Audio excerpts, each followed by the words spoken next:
আজকে বাংলা বছরের শেষ দিন। হ্যাঁ, আজকে চড়ক সংক্রান্তি, ছাতু সংক্রান্তি। তো 2-4 দিন আগে আমি আমাদের মার্কেটিং করতে বেরিয়েছিলাম। হ্যাঁ, রাস্তায়ও গেছি যেমন, তেমনি একটি বড় ডিপার্টমেন্টাল স্টোরেও গেছি। সব জায়গার বাজারটা তো আমাকে দেখতে হবে, কোথায় কেমন দাম দিচ্ছে।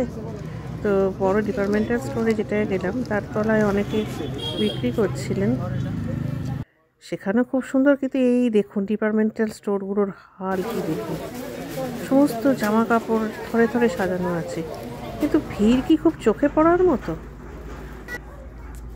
দাম অনেকটাই বেশি। হ্যাঁ, সব কিছু খুব পরিষ্কার পরিচ্ছন্ন, নিপাট, সুন্দর, এতটুকু এলোমেলো নেই।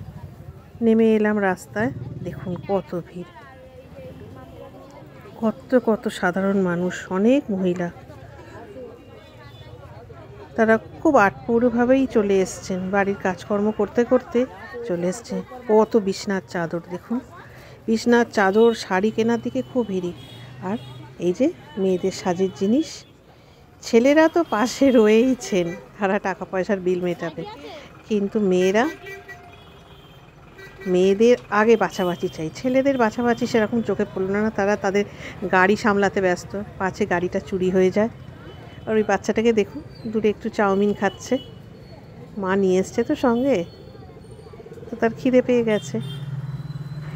তো দাম নিশ্চয়ই ন্যায্য, আর দরদাম করে কেনার একটা বিরাট সুযোগ থাকে। তাই রাস্তায় গাড়ির ধাক্কা তোয়াক্কা না করে তারা নেমে পড়েছেন। আজকেই শেষ সুযোগ, তো সেই সুযোগটা হাতে লাগাচ্ছেন। সবাইকে শুভ নববর্ষের শুভেচ্ছা।